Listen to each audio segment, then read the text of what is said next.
നിയമസഭാ തിരഞ്ഞെടുപ്പിൽ ഇടതുമുന്നണി നേരിട്ട കൂറ്റൻ തോൽവിക്ക് പിന്നാലെ ആദ്യ പ്രതികരണവുമായി പിണറായി വിജയൻ. മൂന്നാം വട്ടം തുടർവിജയം പ്രതീക്ഷിച്ചിരുന്നുവെങ്കിലും അപ്രതീക്ഷിതമായ തിരഞ്ഞെടുപ്പ് ഫലമാണ് വന്നിട്ടുള്ളതെന്ന് ഫേസ്ബുക്കിൽ പങ്കുവച്ച കുറിപ്പിൽ പിണറായി വ്യക്തമാക്കുന്നു. എൽ.ഡി.എഫിന് ഈ ജനവിധി ഒരവസാനമല്ലെന്നും തെറ്റുകൾ തിരുത്തി മുന്നോട്ടുപോകുമെന്നും അദ്ദേഹം കുറിക്കുന്നു.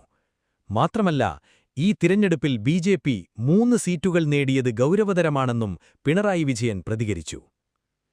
പിണറായി വിജയന്റെ ഫേസ്ബുക്ക് കുറിപ്പ്: നിയമസഭാ തിരഞ്ഞെടുപ്പിലുണ്ടായ ജനവിധിയെ ആദരവോടെ സ്വീകരിക്കുന്നു. ഈ തിരഞ്ഞെടുപ്പിൽ വിജയം നേടിയ യു.ഡി.എഫിനെ അഭിനന്ദനങ്ങൾ അറിയിക്കുന്നു. ഇടതുപക്ഷ ജനാധിപത്യ മുന്നണിയെ സംബന്ധിച്ചിടത്തോളം തീർത്തും അപ്രതീക്ഷിതമായ തിരഞ്ഞെടുപ്പ് ഫലമാണ് വന്നിട്ടുള്ളത്.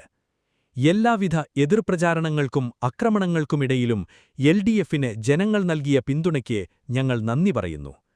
മൂന്നാം